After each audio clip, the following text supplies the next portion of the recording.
na lamang itong apo ko. Isa naman mamatay ako. Kawawa naman siya. Ayaw naman niya sa ama niya dahil may madaras na siya doon. Gagawin lang daw siyang simay.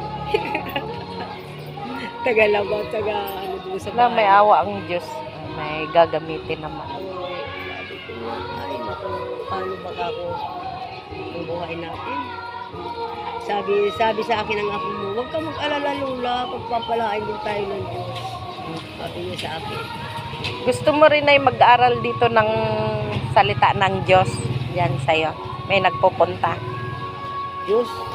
Nagsisimba ka? Oo, nagsisimba. Laging may ano dyan eh, ano bang Oo, tawag? misa. Laging may misa at mayroon silang tuwing hapon. Mayroong mga bata dyan Opo. na tinuturuan. Kaya sabi ko, oy darling, para kang kiti-kiti ah. Sabi ko, Diyos ko, huwag mo kaming pabayaan, ikaw lang ang pag-asa namin. Sa panahon ka ako ngayon. Yan yung nanay tayo. I-vlog ko to.